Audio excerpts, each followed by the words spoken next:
Sahih dan berimbang pastinya berita perdana edisi Khamis 9 Mac 2023. Saya Fathil Hidayat Ghazali. Dan saya Margaret Gambang. Berikut paparan utama malam ini. Tan Sri Muhyiddin Yassin didakwa esok atas kesalahan berkaitan rasuah.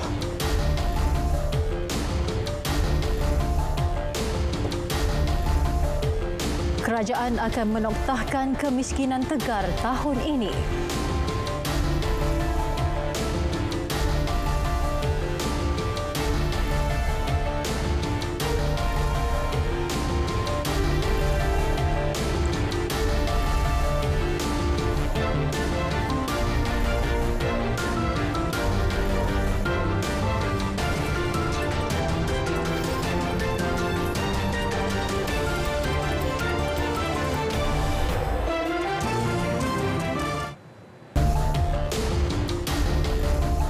Assalamualaikum, salam Malaysia Madani.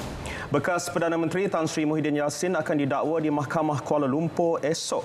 Perkara itu disahkan Suruhanjaya Pencegahan Rasuah Malaysia SPRM. Presiden Parti Bersatu itu berdepan beberapa pertuduhan di bawah Akta SPRM 2009 serta Akta Pencegahan Pengubahan Wang Haram, Pencegahan Pembiayaan Keganasan dan Hasil daripada Aktiviti Haram 2001. Izin mendakwa diterima daripada Pejabat Peguam Negara. Tan Sri Muhyiddin ditahan SPRM pukul 1 tengah hari tadi selepas hadir memberi keterangan lebih 2 jam di Ibu Pejabat SPRM Putrajaya. Ia bagi melengkapkan proses siasatan akhir berhubung projek Jana Wibawa dan isu berkaitan. Terdahulu, Tan Sri Muhyiddin hadir memberi keterangan di Ibu Pejabat SPRM Putrajaya pukul 11.15 pagi tadi. Pengerusi Perikatan Nasional PN itu diiringi sebuah lagi kenderaan dipercayai membawa barisan peguamnya yang diketuai Datuk K. Kumarendran. Dalam pada itu, Perdana Menteri menegaskan beliau tidak campur tangan terhadap tindakan yang dilaksanakan SPRM ke atas Tan Sri Muhyiddin. Datuk Seri Anwar turut menafikan dakwaan kononnya siasatan dan pendakwaan ke atas Tan Sri Muhyiddin bermotif politik.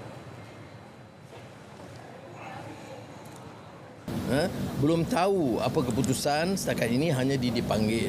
Tetapi untuk mengatakan semua kes yang kita ambil itu ada motif politik, maknanya tak bolehlah, maknanya tangkap. Mana kes-kes rasuah lain yang besar-besar semua lepas. Tapi saya nak tegaskan di sini, semua orang yang mahu negara ini bersih dari rasuah harus lihat kes satu persatu sama ada benar ada pendakwaan politik yang disebut ataupun berdasarkan fakta. Dalam perkembangan lain, kerajaan dalam apa cara sekalipun akan memastikan usaha menoktahkan miskin tegar dapat dijayakan tahun ini. Jaminan itu ditegaskan Perdana Menteri ketika sesi penggulungan perbahasan belanjawan 2023 peringkat dasar di Dewan Rakyat. Yang perlu ialah tekad kita. Sebab itu banyak inisiatif. Bukan saja inisiatif rahmah, inisiatif pendapatan rakyat, IPR yang dijalankan secara meluas. Dan selain daripada kerajaan dan kementerian, saya telah minta semua JLC, JLIC, NGO untuk memastikan program ini berjalan dan disusuli dengan langkah-langkah berikut supaya mereka terlepas bukan saja tahun ini tapi tahun-tahun berikutnya, insya-Allah. Percayalah, saya akan pastikan seluruh jentera kerajaan tanpa tolak ansur untuk memastikan kita noktahkan kemiskinan tegar tahun ini juga. Banyak lagi Ikan usaha kerajaan itu. Alai-alai itu jawab dulu, Menteri. Terima kasih, Menteri Kesihatan. Sekarang saya ingatkan tentang riwayat oleh Yahya bin Sa'id yang juga seorang gubernur di zaman Omar Abdul Aziz. Saya pernah diutus Omar Abdul Aziz untuk memungut zakat ke Afrika. Saya niat untuk memberikannya kepada golongan fakir. Namun tidak saya jumpa siapa pun. Kerana mereka terlepas daripada kategori golongan fakir. Ini bagaimana Ali Muhammad dari parti yang membicarakan soal Islam mengatakan ini tidak mungkin.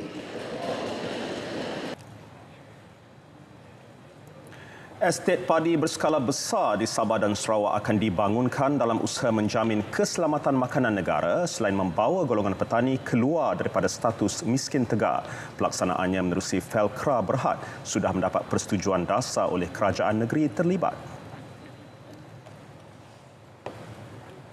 InsyaAllah kita akan rundingkan agar tambahan kira-kira 15,000 hingga 20,000 hektar estet padi akan kita akan buka tanpa menghilangkan hak milik tanah kerajaan negeri dan hak milik individu, dan kita lakukan sebagaimana yang telah berjaya dilaksanakan di Parlimen Pasir Salak yang dikenali sebagai estet padi seberang Perak. Saya telah meminta supaya sebuah jawatankuasa teknikal di peringkat kementerian dan kerajaan negeri digerakkan sepenuhnya mulai daripada 2 hari yang lalu dan semalam di Sabah untuk memberikan beberapa input kepada pihak kementerian. 920 juta ringgit disedia bagi menaik taraf bangunan serta infrastruktur 380 sekolah daif di seluruh negara. Menteri Pendidikan Fadlina Siddiq berkata, pihaknya juga sedang dalam tindakan menubuhkan jawatankuasa pemandu bagi pembangunan sekolah daif. Tujuannya memantau status pelaksanaan projek pembangunan sekolah yang memiliki bangunan daif di setiap negeri. Pertama, keperluan bagi penubuhan satu jawatankuasa khas atau task force dengan izin di peringkat kementerian untuk memantau secara khusus pelaksanaan projek pembangunan sekolah yang mempunyai bangunan daif. Kedua, menambah baik proses kerja di pelbagai peringkat seperti pra-pembinaan dan semasa pembinaan. Dan yang terakhir, melaksanakan libat urus dengan semua pihak berkaitan bagi memastikan pelaksanaan projek dapat disegerakan. Jelas beliau lagi, kelulusan sudah diberi untuk membangun semula 19 sekolah dan kini berada dalam pelbagai peringkat pelaksanaan.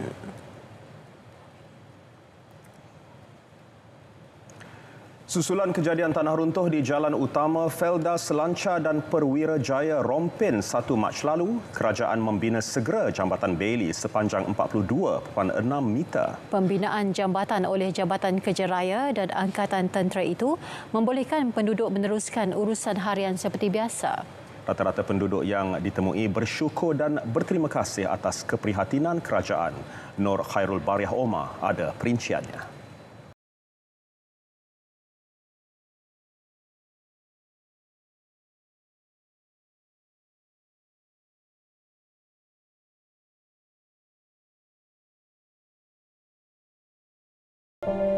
Menurut Timbalan Majlis Belia Felda Malaysia MBFM Felda Selancar 1, Muhammad Nur Rahman Rohim, Jabatan Bailey itu amat bermakna kepada kebanyakan belia di Felda Selancar kerana kebanyakan mereka bekerja di luar kawasan Felda dan memperoleh pendapatan secara harian.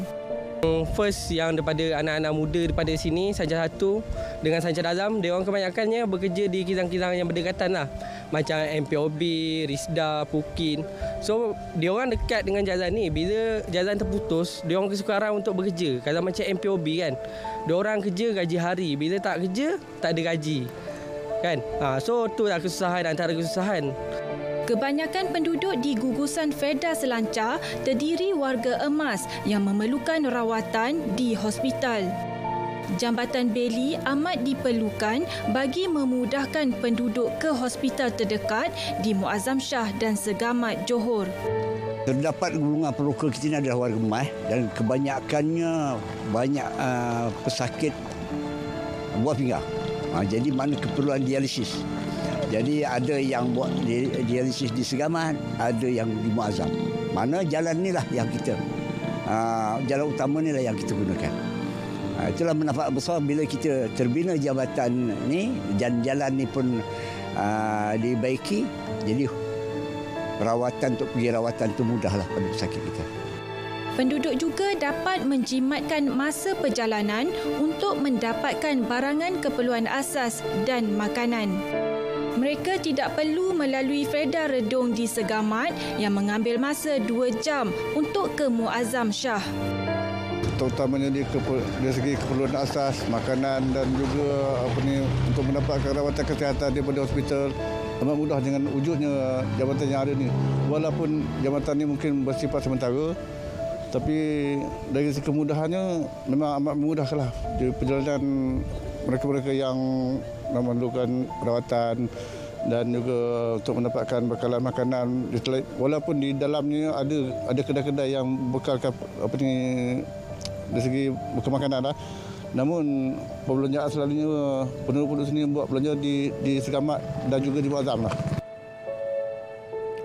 Pelajar yang menduduki peperiksaan SPM tentunya paling lega untuk kembali ke sekolah selepas peperiksaan ditangguhkan akibat banjir. Apabila siap jambatan Beli ni, kita boleh teruskan kementerian meneruskan ujian peperiksaan SPM tersebut, dan saya dipahamkan pada 18 bulan kita silap. 16 bulan akan disambunglah peperiksaan SPM tersebut. Dapatlah pelajar meneruskanlah peperiksaan pada tahun ini. Jambatan Beli bagaimanapun hanya boleh dilalui kenderaan ringan tidak melebihi 40 tan.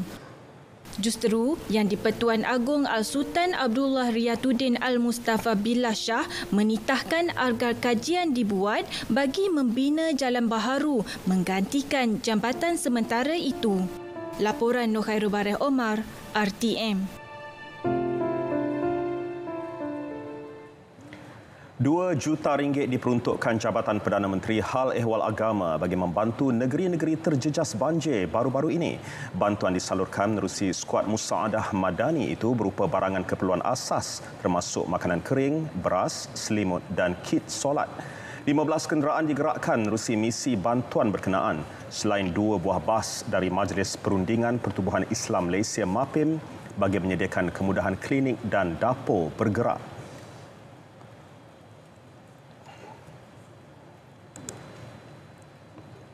Jadi kita mengharapkan dengan bantuan yang diberikan oleh agensi-agensi seperti Mawib sebanyak 1 juta, JAKIM sebanyak 500,000, Jawi 25,000, Masjid Putra sebanyak 20,000, Yapim 50,000, Yadim pun 50,000. Jadi sumbangan-sumbangan inilah kita harapkan akan membantu mereka-mereka yang sukar di sana.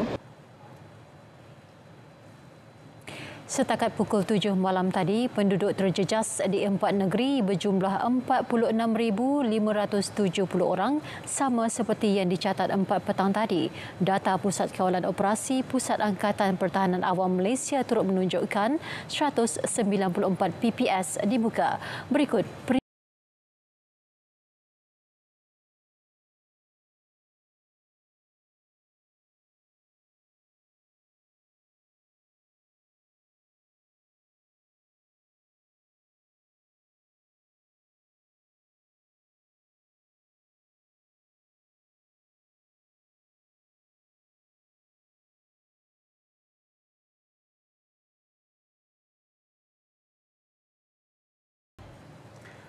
Johor, negeri paling teruk terjejas banjir dengan penduduk terkesan mencecah 44,000 orang.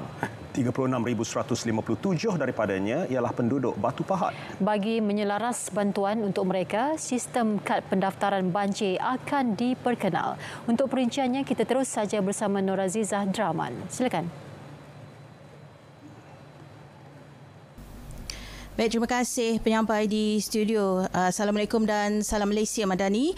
Saya kini masih lagi berada di Batu Pahat untuk laporan banjir di daerah ini, dan pada malam ini saya berkesempatan bersama dengan pegawai daerah Batu Pahat iaitu Encik Nasri Mat Ali, dan kita nak mengetahui mengenai situasi terkini banjir di Batu Pahat. Terima kasih Tuan Dioi kerana bersama kita. Jadi boleh terangkan kepada kita mengenai situasi terkini banjir di daerah ini, Tuan? Di Barian Batu Pahat, situasi terkini jumlah PPS ialah 109 dan ketua isi rumah 10,215, jumlah mangsa 36,257 dan jumlah PPS yang telah ditutup 16. Ini menunjukkan satu trend peningkatan sejak daripada hari pertama pada 1 Mac yang lepas. Dan kita lihat sehingga hari ini trend peningkatan ini masih lagi berlaku, khususnya di kawasan Perak Raja dan juga Seri Gading. Oleh ini disebabkan oleh aliran air daripada Segamat masih lagi meningkat, ditambah pula dengan empangan Sembrung dan empangan Bekuk masih lagi dibuka walaupun dalam masih tahap minima.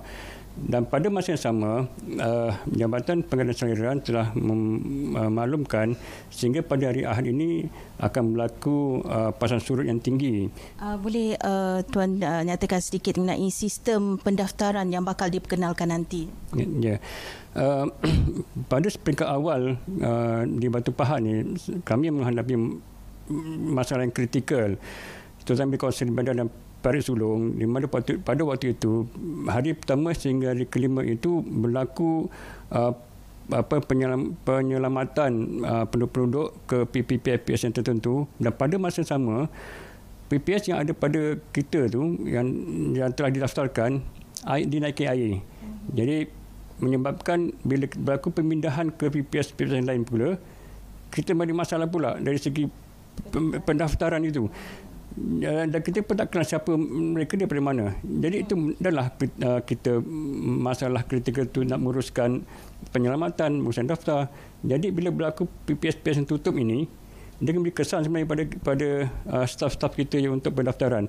Jadi pada waktu itu, hari pertama hingga hari keempat itu sangat kritikal. Hari kelima dan hari keenam, saya mikirkan satu kaedah supaya ada satu sistem pendaftaran yang mudah untuk mengenali, mengesah dan juga supaya lebih telus lagi dari aspek pendaftaran. Jadi itu saya telah perkenalkan satu kad data ketua isi rumah di pusat-pusat pindahan sementara. Dan daripada situ nanti saya akan masukkan kepada satu pangkalan data yang besar di PKOB kita lah. Jadi di situ nanti kita boleh lihat pergerakan penduduk yang terkesan ni di pusat-pusat sementara. Kita ucapkan terima kasih kepada Pegawai Daerah Batu Pahat yang telah pun berkongsi kepada kita mengenai situasi terkini banjir di Batu Pahat waktu ini. Baik, saya serahkan kembali kepada rakan penyampai di studio. Silakan.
Pemilik kediaman strata selain rumah mampu milik di Putrajaya menikmati pengurangan cukai taksiran sebanyak 5%, manakala pemilik kediaman teres 20%. Ini akan mulai dilaksana 1 Julai depan hingga penilaian semula dibuat Perbadanan Putrajaya.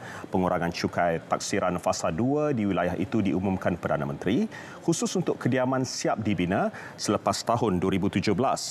Potongan akan diberikan terhadap jumlah cukai taksiran yang dikenakan. Ini membabitkan hampir 2,700 unit kediaman strata dan teres. Pelaksanaan inisiatif ini selari aspirasi Malaysia Madani melalui elemen ihsan bagi mengurangkan kos sara hidup penduduk, terutama kelompok M40 yang memiliki kediaman strata dan teres di Putrajaya. Kadar dasar semalaman OPR kekal 2.75%. Ini pengekalan kali kedua tahun ini selepas mesyuarat pertama Jawatankuasa Dasar Monetary MPC Bank Negara Malaysia Januari lalu. Bank Pusat menyatakan pada tahap OPR semasa, pendirian dasar monetary kekal akomodatif dan menyokong pertumbuhan ekonomi. MPC akan terus menilai kesan pelarasan OPR secara kumulatif memandangkan kesan sela masa dasar monetary terhadap ekonomi. Selepas mempamerkan prestasi kukuh pada tahun 2022, ekonomi dijangka menyederhana tahun ini berikutan ekonomi global lebih perlahan. Inflasi keseluruhan dan inflasi trust juga dijangka mengalami trend sama tahun ini, namun kekal tinggi berikutan faktor permintaan dan kos berlarutan. Di peringkat global, ekonomi berkembang positif berikutan pembukaan semula sempadan China selain pertumbuhan sebenar yang lebih baik daripada jangkaan membabitkan ekonomi utama. Bagaimanapun, tekanan kos dan kadar faedah lebih tinggi akan terus mempengaruhi prospek ekonomi global. Sebarang usaha melobi berhubung pelaksanaan 5G di Malaysia menerusi laporan media tidak akan dilayan. Menteri Komunikasi dan Digital Fahmi Fadil menegaskan ketika ini penelitian hala tuju rangkaian 5G masih dilaksanakan dan pihaknya tidak akan terkesan dengan sebarang tindakan melobi itu. Fahmi berkata hala tuju pelaksanaan rangkaian 5G di Malaysia dijangka dimuktamadkan akhir bulan ini.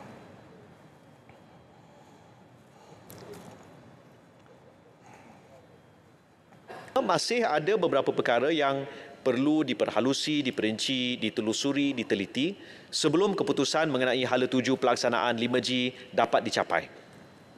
Kerajaan insya-Allah dijangka membuat keputusan muktamad mengenai pelaksanaan rangkaian 5G ini menjelang hujung Mac 2023. Menurut Fahmi lagi, sehingga 31 Januari 2023, DNB telah mencapai 52.6% liputan di kawasan berpenduduk dan komited mencapai 80% menjelang hujung tahun ini. Jadi sekali lagi saya ingin tekankan bahawa kerajaan mengambil pendekatan supaya DNB diurus dengan lebih telus dan terangkum supaya dapat mencapai penyertaan penuh oleh pihak penyedia perkhidmatan telekomunikasi. Akhirnya, apa yang mustahak, yang menjadi maqasid ataupun higher objektif dengan izin, kita dapat capai liputan 5G yang menyeluruh pada harga yang berpatutan untuk rakyat. Dalam pada itu, Kementerian Komunikasi dan Digital KKD akan berusaha untuk mendapatkan dana tambahan bagi program Film in Malaysia Incentives FIMI. Ini bagi menyokong program berkenaan yang telah memberikan sumbangan signifikan kepada ekonomi negara. Menterinya Fahmi Fadil berkata sejak 2013 hingga kini, FIMI telah memberikan impak ekonomi secara langsung sebanyak 2.53 bilion ringgit melalui aktiviti berkaitan perfilman, juga membantu menjana ekonomi setempat sebanyak 8.68 bilion ringgit. Maksudnya dia ada perkali lebih kurang 3.43 kali.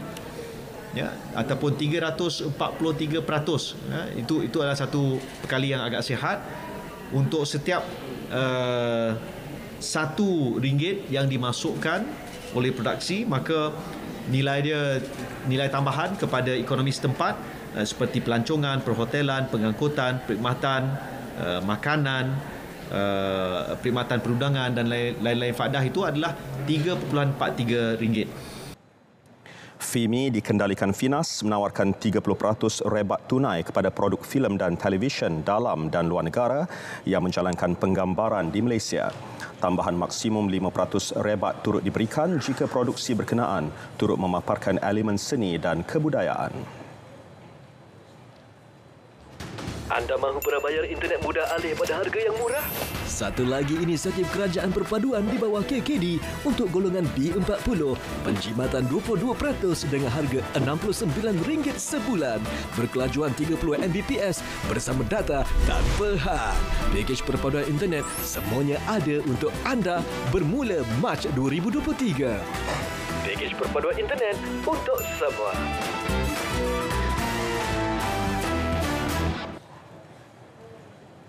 Masih bersama berita perdana. Isu perancangan bandar harus segera diselesaikan pihak berkuasa tempatan PBT. Perdana Menteri mahu perhatian serius diberi terhadap kemiskinan bandar dan kesesakan. Tegas Datuk Seri Anwar Ibrahim, perancangan bandar harus seimbang antara memenuhi keperluan pembangunan dan kebajikan penduduknya. Ia selari konsep Malaysia Madani yang beliau cetuskan.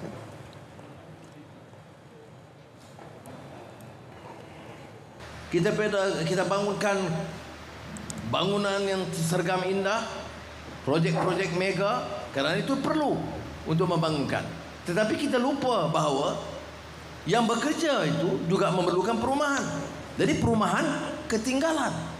Jadi akhirnya bila nak bangunkan perumahan, kos sudah meningkat, kos tanah melambung tinggi. Jadi sebab itu perancangan dari kota-kota besar ini sangat penting. Turut perlu diberi fokus penyediaan kemudahan untuk penjaja kecil dan memastikan kualitinya terjaga. Majlis Bandaraya Iskandar Puteri MBIP diumumkan sebagai pemenang anugerah emas pertandingan Laman Seni dan Flora Malaysia. Pertandingan sebenar Festival Taman Kuala Lumpur 2023 itu disertai 12 pihak berkuasa tempatan PBT. Mereka bentuk lanskap bertemakan Posy Infinity itu diketengahkan MBIP. Ia simbolik pembelajaran kepada masyarakat berhubung kepentingan pemuliharaan ekosistem biodiversiti hutan.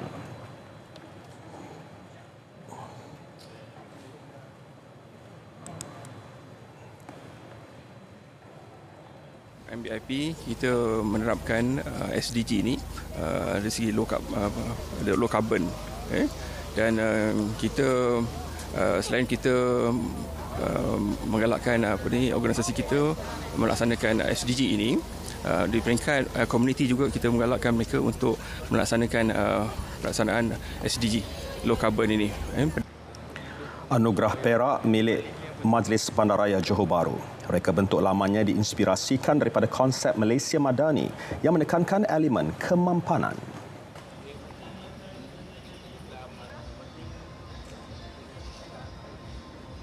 Konsepnya adalah cara biosis yang mana kita menekankan kepada kehijauan dan juga elemen-elemen alam yang menekankan kepada kehijauan dan juga energy efficiency, recycle material dan juga kepada pembungaan, yang mana kita nak menjadikan Johor Bahru ni sebagai bandar taman.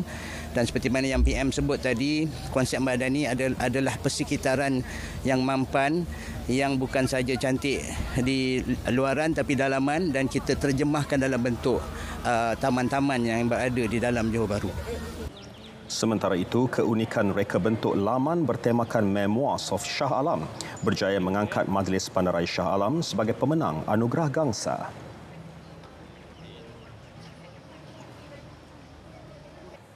So kita ambil konsep ni untuk menunjukkan yang Shah Alam ni giat dan tekun untuk mengamalkan kita punya konsep mampan dan juga berdaya tahan lah.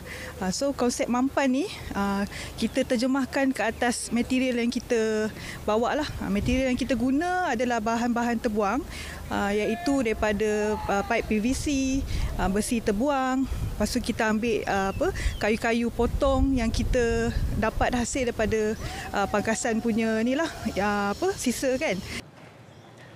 Anugerah kreatif pula diraih Majlis Perbandaran Kuala Langat. Penyampaian anugerah disempurnakan Perdana Menteri Datuk Seri Anwar Ibrahim. Festival Taman Kuala Lumpur 2023 berlangsung di Taman Tasik Titiwangsa hingga Ahad ini, menawarkan pelbagai aktiviti menarik untuk para pengunjungnya. Muhammad Faris Arifin dilantik sebagai pengurus besar Pertubuhan Peladang Kebangsaan Nafas yang baru berkuat kuasa semalam. Beliau memiliki kepakaran 15 tahun dalam bidang kejuruteraan dan teknologi serta pengurusan korporat, juga berpengalaman luas dalam sektor pembangunan perniagaan dan strategi pelaburan.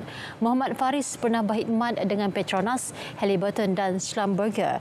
Graduan Ijazah Sarjana Muda Kepujian Kejuruteraan Petroleum dari Universiti Adelaide, Australia itu kini sedang mengikuti program pengajian jarak jauh di peringkat sarjana di Universiti Harvard, United Kingdom. Pelantikan Muhammad Faris seiring hasrat Kementerian Pertanian dan Keterjaminan Makanan untuk memacu nafas menjadi institusi peneraju pergerakan pertubuhan peladang.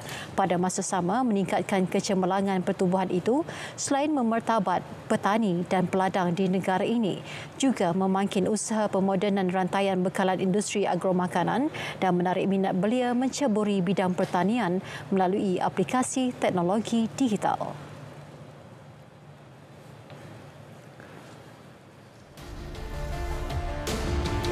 Aksi bola sepak tempatan dihangatkan dengan Piala FA. Ya, kita ada perbincangan lanjut bersama dengan Syahrul Islam dalam edisi Sukan. Silakan. Baik.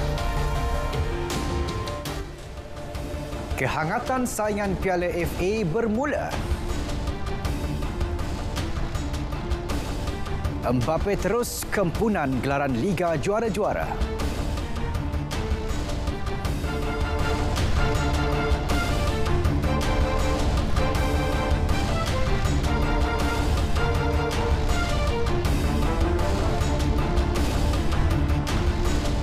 Baik, terima kasih Fatil dan Mac. Assalamualaikum. Salam sejahtera. Saya Syahrul Islam dalam edisi Sukan. Dua pasukan dari utara tanah air, Kedah Darul Aman, KDA FC dan Perak FC terpaksa melupakan kempen Piala FA musim ini lebih awal selepas tersingkir di pusingan pertama semalam. Kedah yang ketika ini berada di tangga keempat Liga Super dikejutkan pasukan jiran Penang FC 4-3 menerusi penentuan penalti di laman sendiri. Manakala Perak pula tunduk 1-2 kepada Seri Pahang FC juga di hadapan penyokong sendiri. Di Stadium Darul Aman, pertemuan di antara Kedah dan Pening terpaksa ditentukan menerusi sepakan penalti selepas kedua-dua pasukan terikat 2-2 sehingga ke masa tambahan. Sebelum itu, Kedah yang tampil penuh bersemangat di hadapan 13,000 penyokong sendiri terlebih dahulu membuka jaringan menerusi perancang import Manuel Ott seawal minit ke-8. Kelekaan skuad Kenari ketika melancarkan serangan dihukum dengan gol penyamaan Pening menerusi Giovanni Gomez pada minit ke-21. Babak kedua, Kedah sekali lagi melancar serangan bertali arus ke kubu lawan, namun mereka sekali lagi dihukum Pening yang mendahului hasil jaringan Hasan Saad pada minit ke-67. Manuel Ott bagaimanapun kembali menghidupkan peluang skuad Naufuzzin itu apabila menyamakan kedudukan pada lewat permainan. Meskipun dilanjutkan ke masa tambahan, kedua-dua pasukan buntu menambah jaringan sekaligus mengheret perlawanan ke penentuan sepakan penalti. Tuah tidak memihak kepada Kedah apabila sepakan Litak dan Bojan Siga gagal menemui sasaran sekaligus menyaksikan mereka tunduk 3-4 kepada Pening yang dijadual bertemu Kuching City FC di pusingan kedua.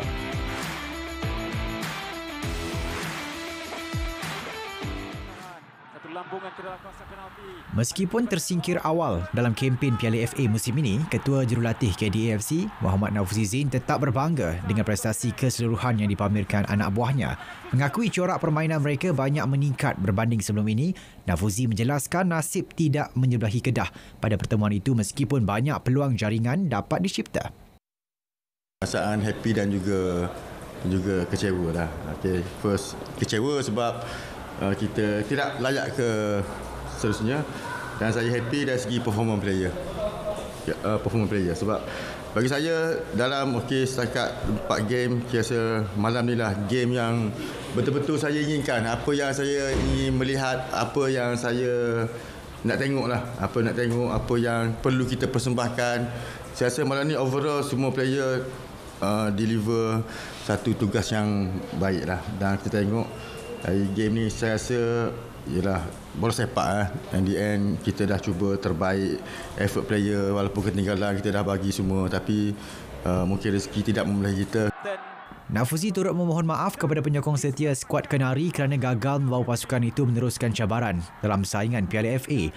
Pengendali kelahiran Kelantan itu juga menjelaskan pasukannya masih memerlukan sedikit masa untuk membentuk persefahaman dan mencari rentak sebenar pada musim ini. Wilayah sebenar untuk Penang. Aksi di Stadium Perak pula menyaksikan tuan rumah turut berputih mata apabila tewas 1-2 kepada Seri Pahang FC di pusingan pertama. Perak terlebih dahulu di depan pada minit ke-34 menerusi jaringan penyerang import Christian Obiozor. Kegembiraan itu bagaimanapun tidak bertahan lama apabila skuad Datuk Lim Tiong Kim terpaksa beraksi dengan 10 pemain. Susulan Muhammad Fadil Idris dilayangkan kad merah pada minit ke-67.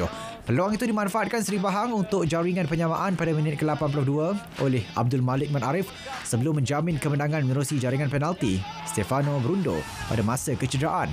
Kejayaan itu menyaksikan skuad Tok Gajah mara ke pusingan kedua dan dijadual bertemu Selangor FC.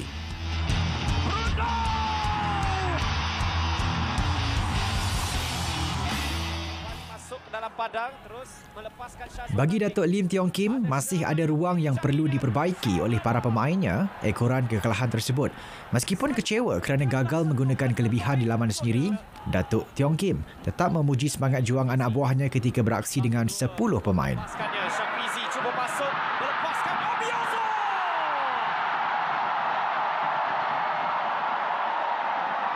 Daripada segi cara kita bermain besar, ya, cara mereka bermain bersungguh-sungguh, ya, memang mereka selalu bermain bersungguh-sungguh, pemain-pemain kami.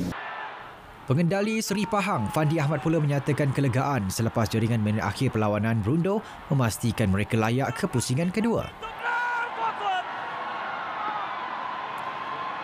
Ini hari cara mereka bermain lain daripada apa yang kita lihat game 2-3 game yang pertama.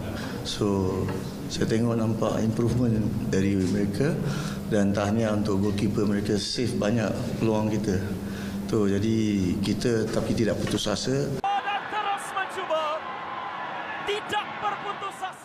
Baik, Ketua Jurulatih Selangor FC Tan Cheng Ho tampil mempertahankan tonggak utamanya Muhammad Faisal Abdul Halim yang masih gagal menemui sentuhan jaringan bersama dalam kempen Liga Super musim ini. Jelas Cheng Ho, prestasi ditunjukkan pemain berusia 25 tahun itu masih disifatkan sebagai antara penyumbang terbaik dalam 3 perlawanan setakat ini.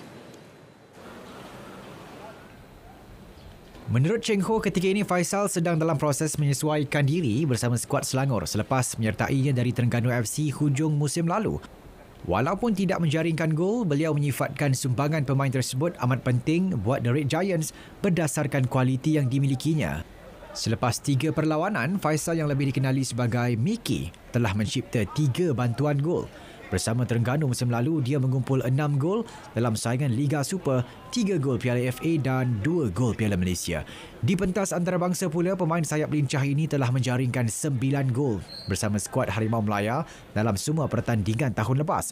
Selangor ketika ini masih mengekalkan rekod tanpa kalah Liga Super selepas melakar 2 kemenangan serta 1 seri untuk berada di tangga ketiga dengan 7 mata. Mereka dijadual bertemu Penang FC di Stadium Bandaraya Ahad ini.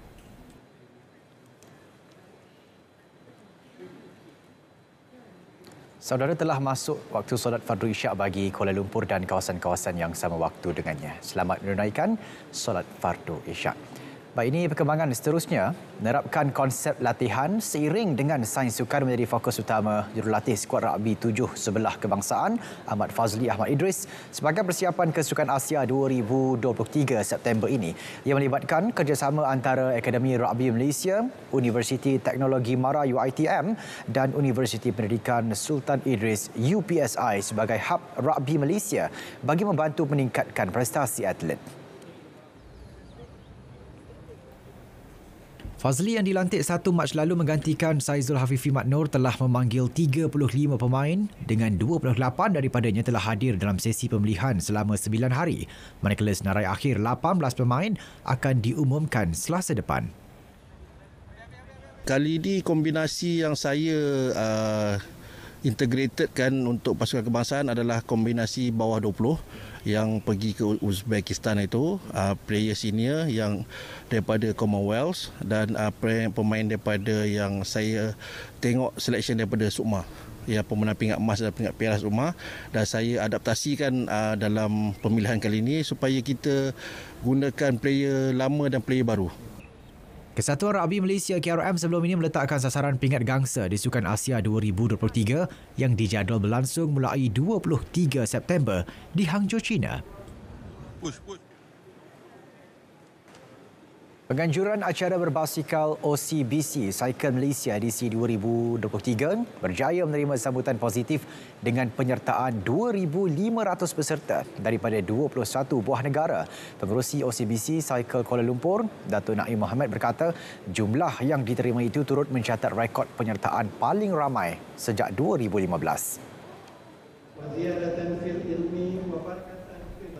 OCBC Cycle Malaysia yang akan diadakan pada 12 Mac ini akan menyaksikan para peserta berbasikal beramai-ramai di sekitar Bandaraya Kuala Lumpur sejauh 21 km. Jelas Datuk Naim, antara negara yang menyertainya adalah Filipina, Singapura, China, Amerika Syarikat, Afrika Selatan, Tunisia dan Itali. Kali ini penyertaan memang amat menggalakkan dan kita ucapkan terima kasih kepada mereka yang telah turut serta. Mungkin dia nak lepaskan gian selepas pandemik ni kan. Peserta akan dilepaskan dari Dataran Merdeka dan melalui beberapa jalan utama sekitar Kuala Lumpur iaitu Jalan Raja Laut, Jalan Dang Wangi, Jalan P. Ramlee, Jalan Sultan Salahuddin sebelum kembali semula ke tempat Dataran Merdeka. Baik, untuk perkembangan sukan luar negara, kita mulakan dengan perkembangan Liga Juara-Juara Eropah. Jaringan Eric Maxim Choupo-Moting ke atas bekas kelabnya membantu Bayern Munich menewaskan Paris Saint-Germain PSG 2-0 pada aksi timbal balik peringkat 16 terakhir awal pagi tadi. Choupo-Moting yang pernah beraksi bersama PSG pada musim 2018 hingga 2020 membuka tirai jaringan pada minit ke-61 hasil hantaran Leon Goretzka. Pemain simpanan Serge Gnabry kemudian menambah tekanan kelab gerasi Perancis itu dengan jaringan pada minit ke-89 untuk mencatat kemenangan agregat 3-0. Pada aksi pertama di Paris sebelum ini, Bayern melakar kemenangan 1-0 ke atas PSG. Kejayaan itu menyaksikan Bayern melangkah ke skor akhir dan menjadi antara pasukan pilihan muncul juara musim ini. Manakala bagi PSG pula, ia menjadi satu lagi musim yang mengecewakan di pentas Eropah meskipun dibarisi pemain bintang seperti Lionel Messi dan Kylian Mbappe.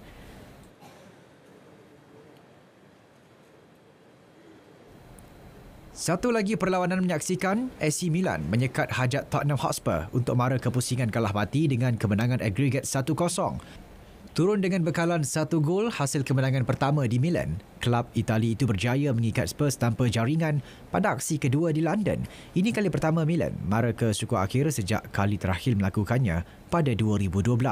Skuad kendalian Stefano Pioli itu menyertai Chelsea, Bayern Munich dan Benfica mara ke pusingan 8 terbaik itu. Manakala 4 pasukan lagi akan ditentukan pada minggu hadapan dengan undian skor akhir dijalankan pada 17 Mac. Seorang pegawai perlawanan di Indonesia dijatuhi hukuman penjara 1,5 tahun susulan rusuhan penyokong tahun lalu. Sebuah mahkamah di Surabaya mendapati Abdul Haris bersalah kerana cuai dalam memastikan keselamatan penyokong sehingga mengakibatkan kematian lebih 130 orang. Insiden yang berlaku di Stadium Kanjuruhan Malang, Jawa Timur pada Oktober 2022 itu merupakan yang kedua terburuk pernah berlaku di Stadium Bola Sepak. Perlawanan membabitkan kelab Arema FC dan Persebaya Surabaya tersebut berakhir dengan kekecohan. Ramai yang terkorban ketika mereka melarikan diri untuk keluar dari stadium. Siasatan oleh Suruhanjaya Hak Asasi Manusia Indonesia mendapati punca utama rempuhan itu ialah tembakan gas pemedih mata oleh polis yang diharamkan Badan Induk Bola Sepak Dunia FIFA untuk menyuraikan orang ramai. Situasi itu diburukkan lagi apabila beberapa pintu keluar tidak dapat dibuka. 4 lagi individu yang didakwa terlibat akan mengetahui keputusan mereka dalam masa terdekat.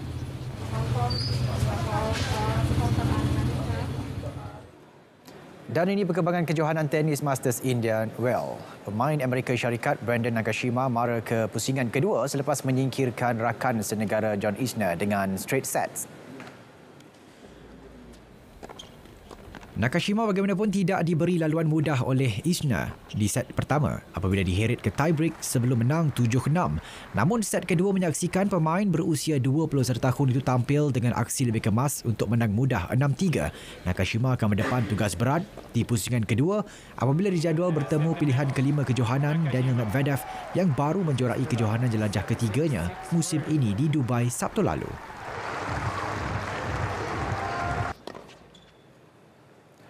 Saudara, paparan itu tadi mengakhiri edisi Sukan 9 Mac 2023. Saya Syarul Islam. Salam Malaysia Madani. Kita jumpa lagi.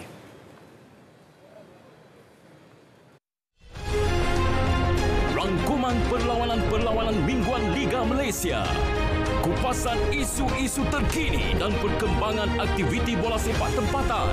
Memberi satu peluang baru kepada pasukan-pasukan yang bertanding. Saksikan aksi-aksi menarik Liga Bola Sepak Malaysia dalam Sekilas Liga setiap Khamis 11 malam di saluran OK dan saluran sukan RTM.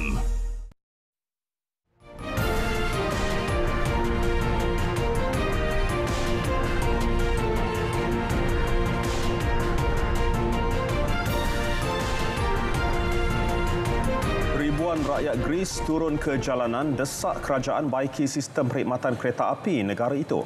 Dan lebih 100 orang kanak-kanak dan remaja ditemukan di dalam sebuah truk di Mexico. Saksikan rangkuman dunia. Sebuah kereta api barang di Virginia, Amerika Syarikat tergelincir selepas merempuh runtuhan batu. Insiden itu menyebabkan 3 kru cedera selain limpahan minyak diesel ke sungai berhampiran. Ribuan penduduk yang tinggal di kawasan berhampiran diarah berpindah kerana risiko keselamatan dan kesihatan.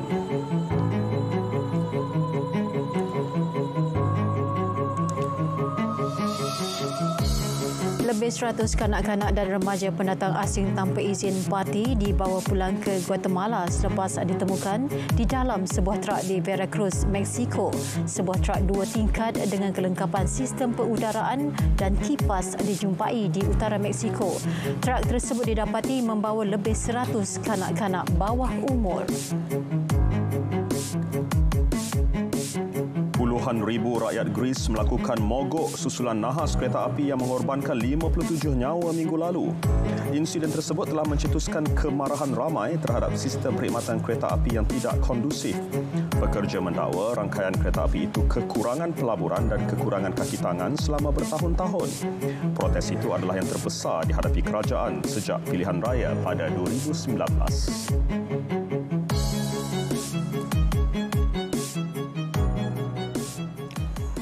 Beberapa faktor utama dikenal pasti sebagai penyumbang kepada simpanan yang rendah bagi ahli KWSP berusia 40 hingga 54 tahun.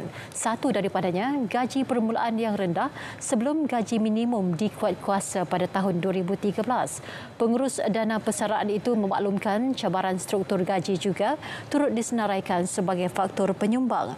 Menurut KWSP, 44% ahli mempunyai pendapatan kurang daripada RM2,000, manakala 81% mempunyai pendapatan kurang daripada RM5,000.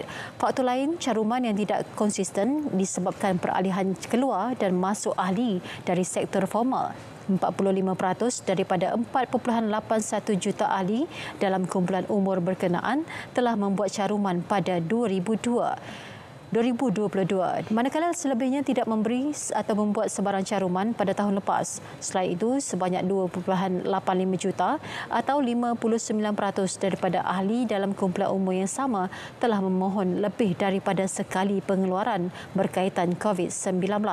Langkah yang membabitkan nilai pengeluaran berjumlah RM62 bilion telah mengurangkan lagi jumlah simpanan mereka.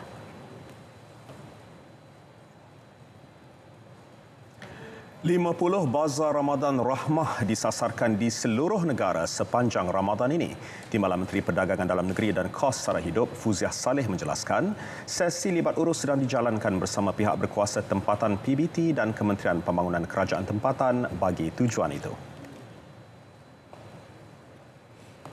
Kita sedang melibat urus dengan PBT dengan Kementerian Perumahan dan Kerajaan Tempatan supaya kita boleh mewujudkan Bazar Ramadan Rahmah, supaya tidak ada wastage, supaya ada menu rahmah, supaya ada kos ataupun sewanya rahmah, Jadi sedang dilibat urus untuk kita laksanakan pada bulan Ramadan ini. Fuziah merasmikan program Wanita Pengguna Cakna dan Pelancaran Inap Desa Rahmah di Bandar Hilir, Melaka. Kementerian Pendidikan KPM masih meneruskan usaha menukarkan bahan sistem pendidikan termasuk daripada buku teks fizikal kepada digital. Keperluan itu bagi menangani isu beg berat dalam kalangan murid.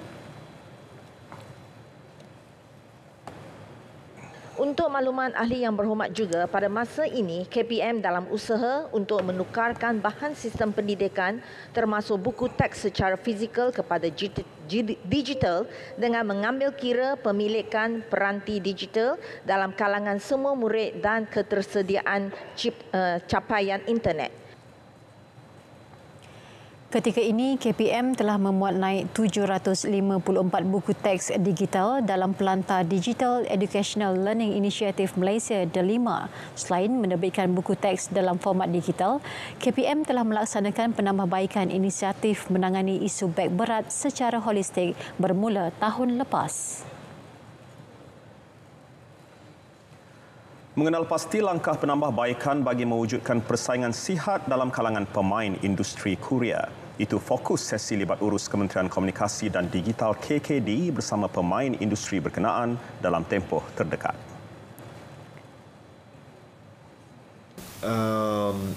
Pemain industri sektor Korea menyatakan a lot of it has to do with operational cost. Some of the perhaps what some of them might see as uncompetitive behavior, and some of these things we are looking into. Kebanyakan pemain industri menyatakan berdepan banyak cabaran antaranya kos operasi dan keadaan yang tidak kompetitif. Justru pihak kementerian akan meneliti perkara itu. Suruhanjaya Komunikasi dan Multimedia Malaysia sedang meneliti langkah penyelesaian terhadap kesemua perkara yang dibangkitkan pemain industri. Kota tambahan sebanyak 630 megawatt diperuntukkan bagi pembangunan projek penjanaan kuasa sumber tenaga boleh diperbaharu TBB. Menurut Menteri Sumber Asli, Alam Sekitar dan Perubahan Iklim, Nik Nazmi Nik Ahmad, kerajaan komited merangsang pertumbuhan dan pembangunan industri TBB dan kecekapan tenaga bagi menyokong aspirasi negara ke arah neutral karbon. Jelas beliau, peningkatan dalam pelaburan dan permintaan untuk bekalan elektrik hijau akan menyediakan peluang baharu untuk pemain industri TBB tempatan. Malaysia mempunyai rantaian nilai industri TBB yang kukuh merangkumi peringkat pengeluaran hingga peringkat bekalan perkhidmatan.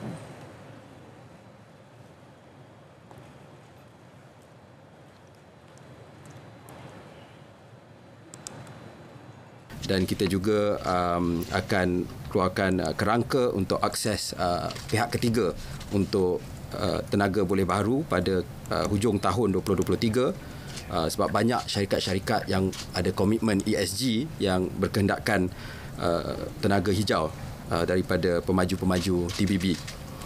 Dan ada beberapa mekanisme lain yang sedia ada yang kita nak perbaiki supaya proses-proses ini dapat dipercepatkan lagi. Beliau ditemui pada Majlis Pelancaran Malaysia Energy Transition Outlook di Ibu Negara.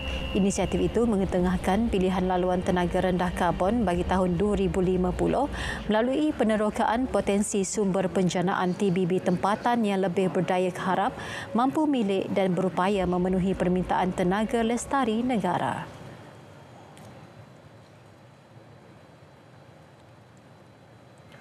Peratusan lulus keseluruhan bagi ujian pencapaian kelas KAFA UPKK bagi tahun 2022 menunjukkan penurunan iaitu 88% berbanding 93% pada 2019. Menteri di Jabatan Perdana Menteri Hal Ehwal Agama, Datuk Dr. Muhammad Naim Mokhtar berkata, perbandingan berdasarkan tahun 2019 kerana UPKK 2022 dan 2021 dilaksanakan serentak akibat pandemik COVID-19.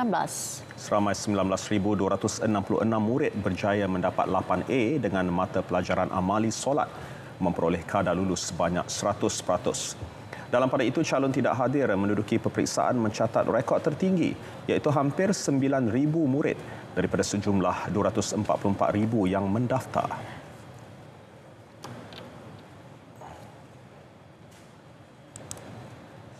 Jumlah yang tidak hadir peperiksaan tu dalam 8,900 satu jumlah tadi tu. So yang itu pun adalah kesan daripada PKP tu lah. Mungkin anak-anak ni dia dah sonok kan, dah duduk online, lepas tu nak pergi hadir tu, so jadi satu cabaran tadi. So ada correlation hubungan PKP tu dengan jumlah yang tidak adil dan juga penurunan keputusan tadi. Ibu bapa boleh mula menyemak keputusan hari ini menerusi khidmat pesanan ringkas dan laman sesawang JAKIM. Bagaimanapun, keputusan yang dipaparkan hanyalah keputusan secara umum. Slip keputusan penuh boleh diperoleh daripada sekolah masing-masing esok bermula pukul 9.30 pagi.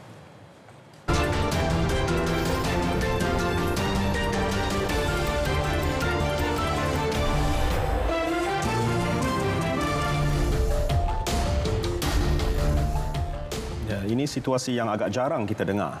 Baru berusia 3 tahun saja, tetapi boleh berfikir dan bertindak seperti orang dewasa. Ya, nak tahu apa ceritanya? Saksikan hashtag.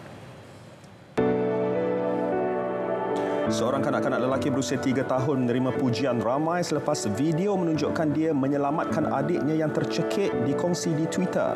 Video ini menunjukkan bagaimana si abang bertindak pantas sebaik menyedari adiknya mula tersedak. Ini pula di India, seorang pegawai polis dipuji kerana tindakan pantasnya menyelamatkan seorang penumpang yang hampir terjatuh ke landasan kereta api. Penumpang tersebut tergelincir ketika cuba turun dari kereta api yang sedang bergerak. Detik cemas itu berjaya dirakam CCTV.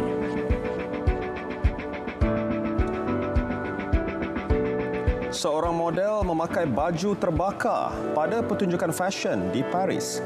Wajarkah ini dianggap idea paling kreatif atau idea gila kerana membahayakan model berkenaan? Jawapannya, anda sendiri yang tentukan.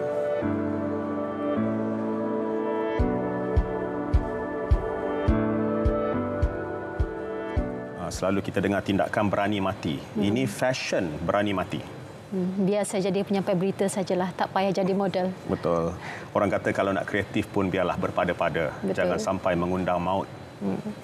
Baiklah, paparan hashtag itu menutup berita perdana edisi hari ini 9 Mac 2023. Saksikan naratif khas memulih industri pelancongan selepas ini. Yang sahih di RTM, sahih dan berimbang. Assalamualaikum. Salam Malaysia Madani.